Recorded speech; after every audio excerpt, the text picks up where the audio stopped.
Hello everyone, welcome to another episode of Mind Map. Today's topic of discussion is urban settlements. First of all, we will discuss about the settlements. Then we will discuss about types of settlements, urban settlements, types of urban settlements, factors for classification of urban settlements, classification, and lastly problems.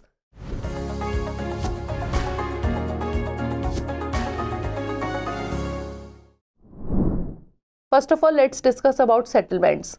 A human settlement is characterized as a location where people reside permanently. While the structures within the settlement may undergo design changes, buildings may be modified, and functions may evolve, the settlement persists over time and space. Some settlements may be temporary, occupied for short periods, such as seasonal dwellings. Now moving on to types of settlements. Settlements can be characterized based on their shape and patterns. There are two main types: compact or nucleated settlements. These are characterized by many closely built houses, commonly found along river valleys and fertile plains. Residents typically share occupations, fostering close-knit communities. Dispersed settlements. In these settlements, houses are widely spaced and often surrounded by fields. A cultural landmark like a piece of worship or a market serves as a unifying factor for the community. Urban settlements. Urban settlements are characterized by compactness and larger size compared to rural settlements. They engage in a variety of non-agricultural, economic, and administrative functions. Now let's discuss about types of urban settlements. Town, functionally distinct from villages, may include manufacturing, retail, wholesale trade, and professional services. City, larger than towns with a greater number of economic functions, transport terminals, major financial institutions, and regional administrative offices. Conurbation results from the merging of originally separate towns or cities, forming a large area of urban development. Million city, designated when the population exceeds 1 million. Megalopolis, supermetropolitan region formed by the union of conurbations characterized by extensive urban sprawl.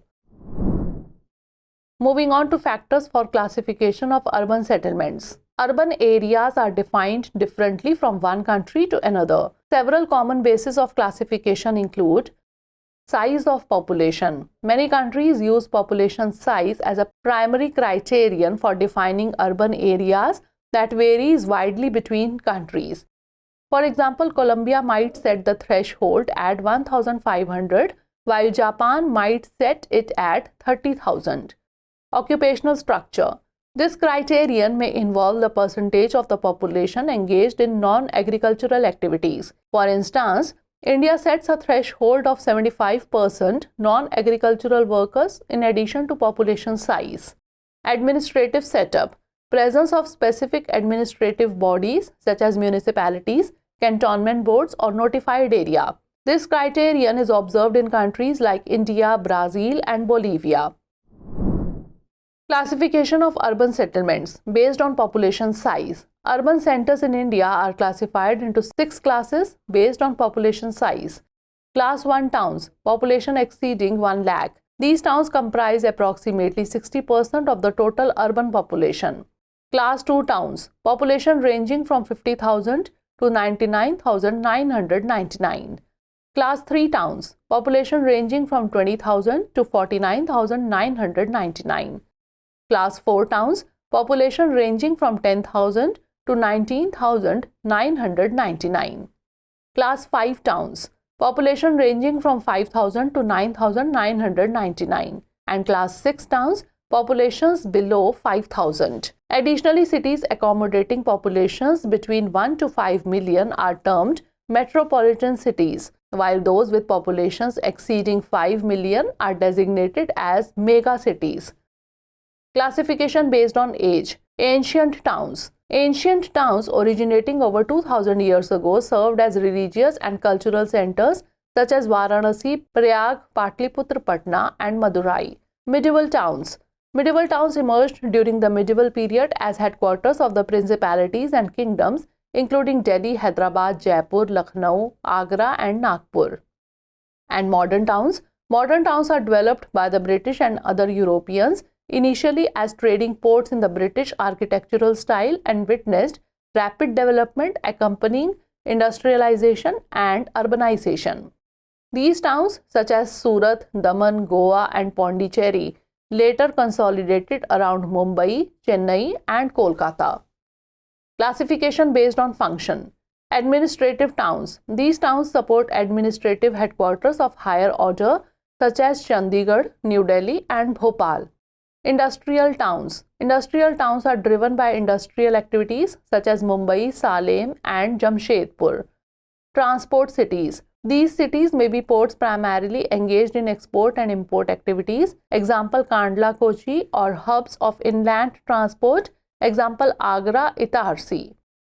Commercial towns. Towns specialized in trade and commerce like Kolkata and Saharanpur, falling under this category. Mining towns. These towns have developed in mineral-rich areas such as Raniganj, Jharia, and Digboi.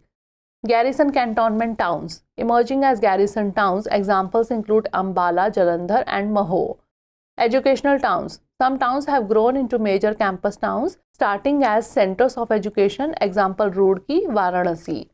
Religious and cultural towns. Towns like Varanasi, Mathura, and Amritsar came to prominence due to their religious and cultural significance. Tourist towns. Tourist destinations such as Nainital, Shimla, and Udagamandalam, Ooty are examples of tourist towns. Classification based on forms. Variety of shapes. Urban human settlements can take on diverse forms, including linear, square, star, or crescent shapes. Influence of traditional. The architectural style and structure of buildings are influenced by historical and cultural traditions. Differences in development. Developed countries often have planned cities, while those in developing countries tend to evolve with irregular shapes.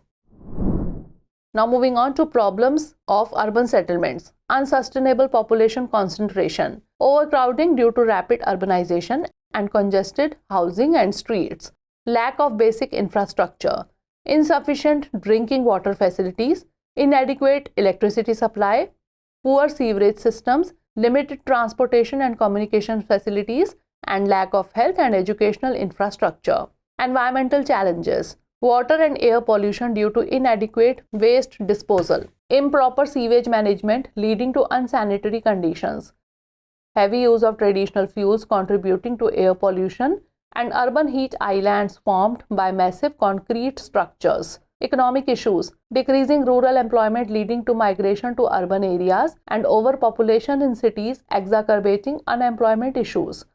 Socio-cultural concerns. Insufficient social infrastructure for basic needs, limited access to education and healthcare for the urban poor, rising crime rates due to lack of employment and education opportunities, and distorted sex ratios due to male selective migration. Now is the time for practice questions. First of all, prelims based question. What term is used for a large area of urban development resulting from the merging of originally separate towns or cities? Megalopolis, conurbation, metropolitan city, or suburbia? And now mains practice question. Discuss the factors that contribute to the growth of urban settlements in developing countries. How do these factors differ from those influencing urban growth in developed countries? So that's all for today. Stay tuned for the next episode. Thanks for watching.